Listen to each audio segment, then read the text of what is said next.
7 names. 7 people who looked at the same texts the church was built on, asked the questions those texts invite, and were killed for it. Not metaphor, not exaggeration, executed by the institution that claimed to represent a God who, according to its own book, said the truth would set you free. Giordano Bruno, Michael Servetus, Lucilio Vanini, Cecco d'Ascoli, Pierre de la Ramée, and 2 more you have almost certainly never heard of, because the same system that killed them also worked very hard to make sure you wouldn't. Spinoza knew all of them, not personally. Most died before he was born. But he read what they wrote, he studied what they were charged with, and in 1670 he published a book responding to the exact same institution that burned them. He published it anonymously under a false name with a false city on the cover, because he understood what happened to people who signed their real names to these ideas. This video is that book, made visible. 7 cases, 7 sets of documents, 7 moments where the church had a choice between the truth and the control of the truth, and chose the same thing every time. There is a square in Rome called Campo de Fiori, Field of Flowers. On February 17, 1600, a man was carried into that square on a donkey, facing backward, his jaw locked in a wooden device so he could not speak. He had refused to recant 6 times over 8 years of imprisonment. On that morning, he was stripped, hung upside down, and burned alive. His name was Giordano Bruno, and he is the first of 7. If this is the kind of thing you come here for, subscribe if you haven't. And if this video lands, the like button is how this reaches people who need it. Now, let's open the documents. Think about the first time you asked a question inside a religious setting, a church, a Sunday school class, a family dinner, and the answer you got was not an answer. It was a look, or a redirect, or a version of, "We don't ask that here." Maybe you were 7. Maybe you were 17. Maybe you were 35 and still waiting for someone to take the question seriously. And somewhere in your body, you learned that the question itself was the problem, not the content of the question. The act of asking. That is the same mechanism we are going to trace today. Scaled down to domestic size in your memory, perhaps, but structurally identical to what happened to these 7 men. The institution decides what is permissible to think. The individual who exceeds that boundary is corrected. When the institution has armies and inquisitors, the correction is fire. When it has social authority and shame, the correction is silence and exclusion. The instrument changes. The logic does not. And before you assume this is about one tradition, one era, one set of bad actors in red robes, we are going to get to Geneva. We are going to get to Protestant reformers, because the evidence does not allow us to confine this to Rome. The book of Acts, chapter 17, verse 11, describes the people of Berea this way. They received the word with great eagerness, examining the scriptures daily, to see whether these things were so. Noble. That is the word Luke uses. Noble. Examining, testing, verifying. This is presented, in the text itself, as a virtue, as the correct response to a truth claim. Within 4 centuries of that being written, the institution built on that same text was executing people for doing precisely that. 7 of them. And we are going to name them all. Before we open the first case, I want to tell you about a man who understood what all 7 of these executions meant, and who made that understanding the foundation of one of the most important books of the 17th century. Baruch Spinoza was born in 1632 in Amsterdam, into the Portuguese Jewish community. His family had fled the Inquisition in Portugal. He grew up surrounded by people who had survived institutional religious violence, not by confronting it, but by moving, by hiding, by learning which questions could be asked out loud and which ones had to stay internal.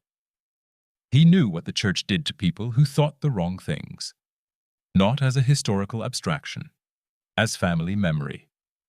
By his early 20s, Spinoza had read Bruno. He had studied the case of Servetus. He was reading, carefully, the texts that institutions had banned and burned alongside their authors. And he was developing something precise. A method of reading the Bible not as divine dictation dropped from outside history, but as a human document, produced by human beings in specific historical circumstances, carrying the fingerprints of those circumstances on every page. In 1670, he published the Tractatus Theologico-Politicus. He published it anonymously, under a false name, with a false city of publication printed on the cover. Because he had done the historical accounting, he knew what happened to people who signed their names to these arguments. The anonymity was not timidity. It was the rational conclusion of a man who had read the evidence. In chapter 14 of the Tractatus, Spinoza drew a line that the institution had been deliberately blurring for centuries. Faith concerns obedience and moral conduct. Philosophy concerns truth. To force philosophy to serve faith, to require that inquiry produce only pre-approved conclusions, was, Spinoza argued, to corrupt both. It was to turn theology into politics, and politics into violence. He was right, and the 7 cases we are about to examine are the proof. Spinoza died at 44. Tuberculosis almost certainly worsened by decades of grinding glass for lenses, the trade he had taken up after refusing a university position that would have required him to soften his conclusions. His books were banned by the Catholic Church, banned by the Dutch Reformed Church, banned by the Jewish community that had excommunicated him at 23 in a document so venomous that scholars still debate what exactly he had said or done to provoke it. Every major religious institution of his era agreed on almost nothing except that Spinoza should not be read. That consensus tells you something.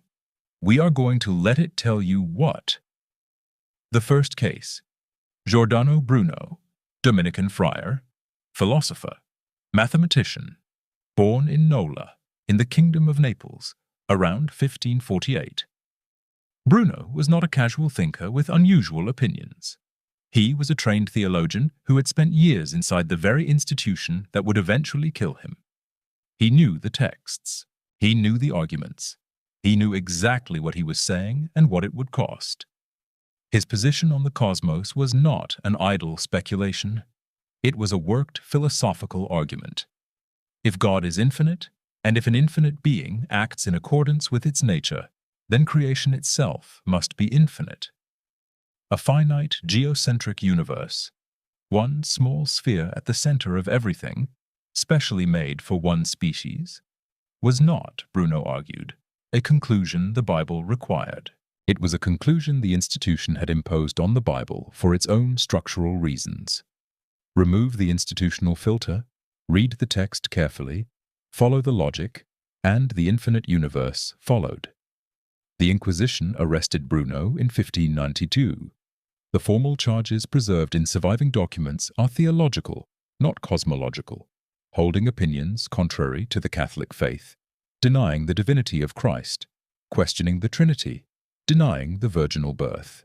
The cosmology was woven through these charges, yes, but it was threatening precisely because of its theological implications. An infinite universe with other inhabited worlds makes the incarnation, God becoming human, once in one specific location on one specific planet, a considerably more complicated story to tell. Bruno had not just challenged their astronomy. He had made their central narrative harder to defend. He spent 8 years in Inquisition prisons. He was offered his freedom 6 times. The condition was simple: say the words. Agree that you were wrong. He refused 6 times. The records suggest that at sentencing he told his judges, with something approaching calm, that they pronounced his sentence with greater fear than he received it. They burned him on February 17, 1600. The church sealed his trial documents. Researchers did not gain access to them until 1940, 340 years to unseal the paperwork on a public execution. The Vatican has never formally apologized. The closest the institution came was in 2000, when Pope John Paul II's commission reviewed the case and described Bruno's death as, and I am using their language precisely, a sad episode. An episode. As though it were an incident of weather. The second case requires us to leave Rome, because this one happened in Geneva. Michael Servetus, Spanish physician and theologian, born around 1511. Servetus made a discovery that should have secured his legacy in the history of medicine. He described pulmonary circulation, the passage of blood through the lungs, decades before William Harvey received credit for the same insight. He was, by any measure, a serious and original scientific mind. He was also a careful reader of the New Testament, in Greek, and what he found, or more precisely, what he could not find, was the doctrine of the Trinity as it had been formally defined at the Council of Nicaea in 325 CE. The specific theological formula, one God in three persons, co-equal, co-eternal. Servetus read the text, looking for that formula, and concluded, with textual citations, that it was not there. Not in those terms. Not with that precision. He published his conclusions.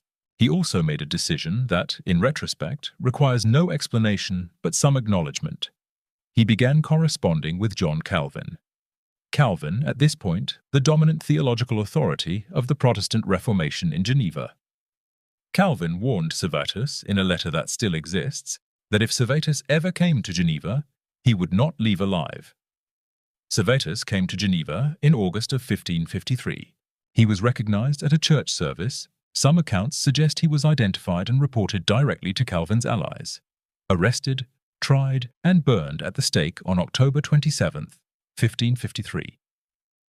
By John Calvin, not by Rome, by the Protestant Reformation. If this is the first time you are hearing that particular detail clearly stated, that is not an accident. The narrative that positions the Reformation as the correction of Catholic institutional violence requires Servetus to stay obscure.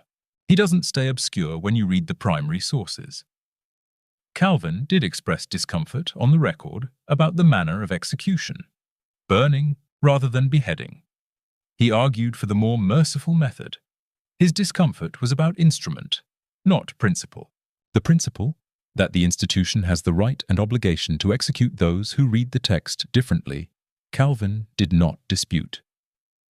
2 Timothy 3:16 reads, "All Scripture is God-breathed and is useful for teaching, rebuking, correcting, and training in righteousness." This verse has been used across centuries to close down exactly the kind of inquiry that Servetus was engaged in. If Scripture is God-breathed, the argument goes, then its correct interpretation is not a matter for individual examination. It belongs to the institution. And the institution, when it finds someone whose examination has produced the wrong conclusion, has biblical warrant to act. That is the logic. Written down, preserved, used. If this is landing somewhere in your body right now, that combination of recognition and something heavier, that's not a reaction to information. That's a reaction to a pattern you already know. Take a breath. We're not done, but we're doing this together. The third case. Lucilio Vanini, Italian philosopher, born 1585. Vanini is almost unknown today, and that relative obscurity is itself part of the story. He was, by the accounts of contemporaries, a brilliant and restless thinker who moved through Catholic priesthood, private tutoring, and itinerant philosophy across France and Italy. He believed and argued publicly that natural phenomena have natural causes, not supernatural ones. That the world operates according to consistent rational principles that can be observed, studied, and understood. He was arrested in Toulouse in 1618. The charges: atheism and blasphemy. The trial records show that his prosecutors focused specifically on his insistence that God works through natural causes rather than miraculous intervention, which, in the framework of 17th century Catholic orthodoxy, amounted to denying God's active presence in the world. On February 9, 1619, Vanini was brought into a public square in Toulouse. His tongue was cut out. Then he was strangled. Then he was burned. The sequence was deliberate. The tongue first, so the instrument of his dangerous speech could be destroyed before the body. He was 33 years old. The specific charge that sealed his sentence is worth holding. He had argued that what the Church called miracles could be explained by natural processes. This is, again, precisely what Spinoza would argue 50 years later in the Tractatus. That miracles, properly understood, do not violate the order of nature, because a God of infinite rationality does not contradict his own rational order. Spinoza published anonymously. Vanini published under his own name. The difference in outcome requires no elaboration. The fourth case is older, and it tells us something important about the timeline. Cecco d'Ascoli, Italian astrologer, physician, and poet. Born around 1257. The date matters. This is the early 14th century, more than 200 years before Bruno, more than 300 before Vanini. The pattern did not begin with the Reformation or the Counter-Reformation. It predates both. Cecco taught at the University of Bologna, one of the oldest universities in Europe.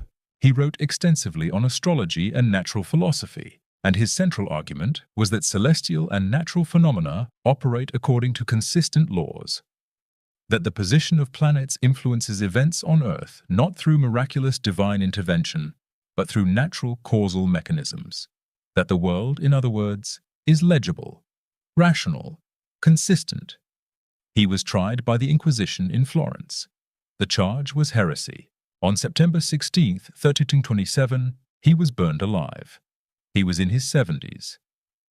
This is worth stating plainly. A man in his 70s who had spent his life studying the natural world was burned alive for arguing that the natural world operates according to natural laws.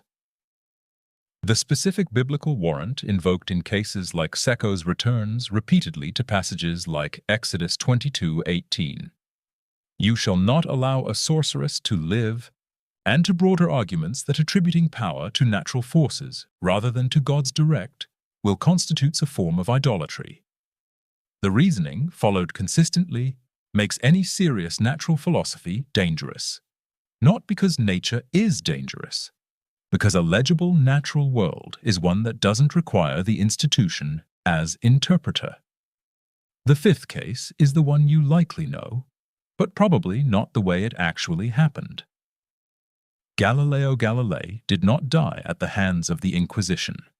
He died in 1642 under house arrest, at 77, having spent the last decade of his life confined to his villa in Arcetri. He was not burned, he was not tortured, though torture was formally threatened during his 1633 interrogation. By the standards of the other cases in this video, he survived. But survival is not the same as being left intact. In 1615, Cardinal Robert Bellarmine wrote Galileo a letter. That letter still exists. In it, Bellarmine outlines the Church's position with precision. Galileo may discuss heliocentrism as a mathematical hypothesis, a computational tool useful for calculating planetary positions. He may not present it as a physical description of reality. The distinction is not scientific, it is political. You may think this. You may not say it is true. Galileo published the dialogue concerning the two chief world systems in 1632. He had obtained permission. He had been careful, formally, about framing. The book was still placed on the index of forbidden books. He was still summoned to Rome. He was still required to formally abjure, to state, on record, that he had been wrong. The story that he whispered, and yet it moves after his abjuration, is almost certainly apocryphal. What is not apocryphal is that he said the words they required him to say, and then went home to die under guard. This case belongs in this list not because Galileo was executed, but because it shows the full architecture of control. Bruno would not say the words. He burned. Galileo said the words. He survived in a cage. The institution was not primarily interested in death. It was interested in submission. Death was the enforcement mechanism for those who refused to submit. The goal was compliance, not punishment. Bruno and Vanini refused compliance. They died. Galileo complied. He lived confined, his work suppressed for years, his name used for centuries as a warning.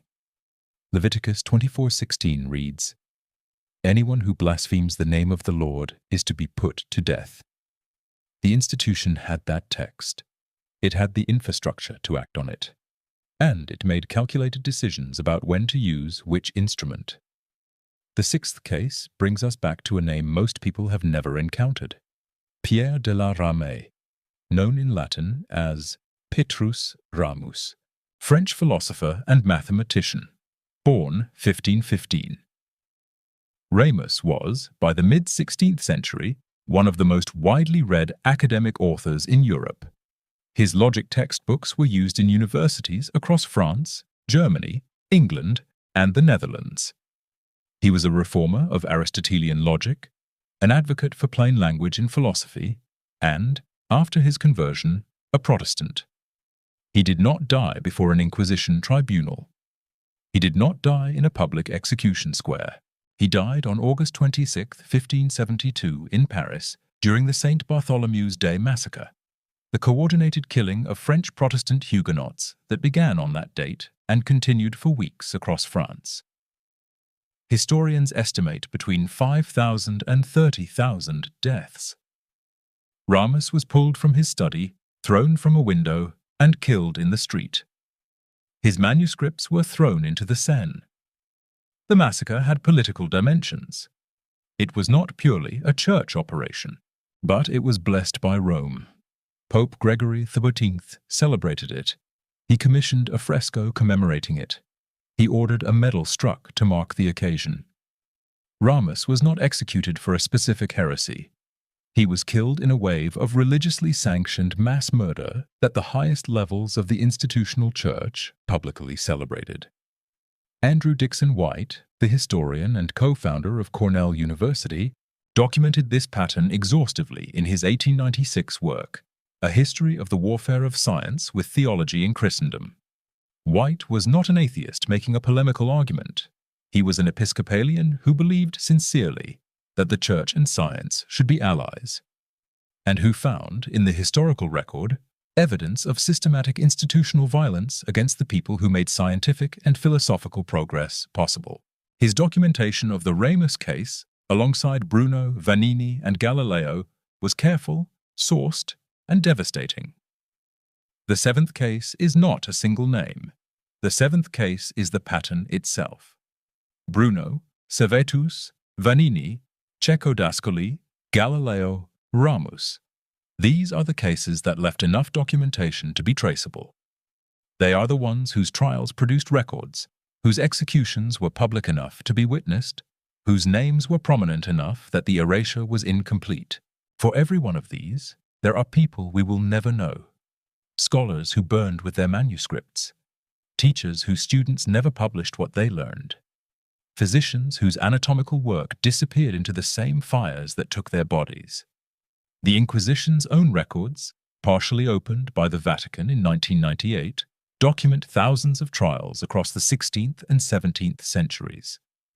The majority of defendants were not famous philosophers. They were ordinary people. A weaver in Friuli who believed that souls died with bodies, a farmer in the Veneto who thought the world had always existed, a schoolteacher in Castile who had read something she wasn't supposed to read. Their names are in those records. Almost none of them have made it into popular history. The seventh case is every name that didn't survive its own erasure. Now, the Church has three standard responses to all of this, and they deserve to be examined rather than accepted. The first, it was a different time. Everyone did this. You cannot judge the past by the standards of the present. This argument is worth taking seriously for exactly one sentence, after which it collapses under its own evidence. Contemporary Islamic scholars in the same period were translating Greek texts, running observatories, and debating natural philosophy without burning the debaters. The Jewish community in Amsterdam, Spinoza's community, excommunicated him which was severe social and economic punishment, but did not execute him. The violence was not a universal feature of the era. It was a specific feature of specific institutional structures when their epistemic authority was threatened. The era does not explain it. The institution does. The second, the Church also funded science. Copernicus was a canon. Mendel was a friar. The Jesuits ran observatories. This is true. It is also incomplete. Copernicus held his publication until he was dying. Mendel's work was ignored for 35 years. The Jesuit observatories operated within strict theological constraints. The funding existed when science confirmed or was neutral toward institutional authority. The persecution began when science threatened it. These are not contradictory facts. They are the same fact described from two angles. The institution was not anti-intellectual. It was anti-challenge. The distinction matters. The third, these men were politically dangerous, not just intellectually different. This argument requires us to trust the Inquisition's own framing of its cases, to accept that the institution that conducted the trial, wrote the charges, and carried out the execution was also the reliable narrator of why those things were necessary. The trial documents of Bruno list theological charges. The trial documents of Vanini list theological charges.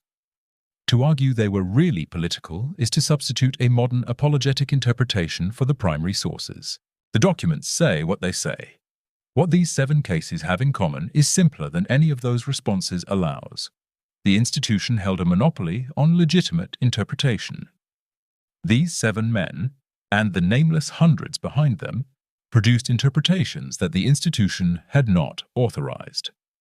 The response was proportional not to the danger of the ideas, but to the threat they posed to the monopoly itself. Romans 13:1 reads, "The authorities that exist have been established by God." That verse was used, systematically, to make submission to institutional authority a theological obligation. To question the institution was, by this logic, to question God. The circularity was the point. You cannot get outside a closed loop by using the tools the loop provides. Spinoza saw this with particular clarity in chapter 19 of the Tractatus. He argued that the freedom to think and to speak was not a gift from the state that could be revoked. It was a precondition of rational society itself. A state that requires citizens to think only approved thoughts does not produce order. It produces performance. People learn to say what is required while thinking what they actually think. The institution gets compliance, not truth. And a system optimized for compliance rather than truth becomes over time brittle. It cannot correct itself because correction requires the freedom to say, "This is wrong." These 7 men were not threats to truth. They were threats to the performance of truth. That is what was being protected. I want to stop here for a moment and speak directly to something. If you grew up being told that questions were dangerous, that doubt was the enemy of faith, that uncertainty meant weakness, that the correct response to a contradiction in the text was to pray harder rather than look closer, you were being trained in the same logic that silenced these 7 people. Not with fire in your case, with shame most likely, with exclusion, with the quiet withdrawal of belonging that religious communities use when one of their members starts to see things the institution has decided should not be seen. The cost of that training is real. It shows up in adults who feel guilty for thinking, in people who spend years believing that their intelligence is a spiritual problem, in the very specific exhaustion of someone who has kept a question locked inside for decades because somewhere along the way they learned that asking it would cost them something they couldn't afford to lose. If you've ever gotten a look, not an answer, just a look, when you asked something that had an obvious answer the adults around you couldn't give, that look was the domestic version of what happened in Campo de Fiori. The scale is different. The logic is identical. And here is what the historical record, laid out honestly, makes possible. The question you asked was a good question. The fact that no one could answer it without threatening the structure of what they believed was not evidence that the question was wrong. It was evidence that the question was right. Bruno asked good questions. Servetus read carefully. Vanini followed an argument to its conclusion. Cecco looked at the sky and tried to understand what he saw. Galileo built instruments and pointed them at things. Ramée wanted philosophy to be clear and accessible rather than obscure and exclusive. These are not the behaviors of dangerous people. These are the behaviors of honest ones. You are allowed to know what they knew. The knowledge did not become less true because it was suppressed. The universe is still the size it is.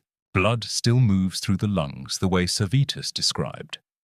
Natural phenomena still operate according to natural laws. The evidence that was called heresy is still the evidence. You are allowed to ask what they asked. The questions they died for, about authorship, about cosmology, about the relationship between natural law and divine action, about whether the text says what the institution claims it says, are open questions. They were open then. They are open now. No execution closed them. You are allowed to be here, reading this, without apology, without shame, without the quiet interior performance of believing that your presence in this space is a betrayal of something that deserves your loyalty. Spinoza did not ask permission from the institutions that banned him. He ground his lenses, he wrote his books, he answered his letters, and he thought what he actually thought until the day he died. That is not defiance for its own sake. That is integrity. The men in this video were not destroyed because they were wrong. They were destroyed because they were inconvenient. There is a difference, and you have always been able to tell the difference, even when you were told you couldn't. What name in this video landed hardest for you? Tell me in the comments, and tell me if there's someone in your life who needs to hear that their questions were always good ones. Get this to them, not as an argument, as a door. Next time, we open the document the Church used to condemn Bruno. There is a verse in it, from the New Testament, one you have heard read aloud in church, that no one told you was in there. We are going to read it in full, and we are going to read what it actually says.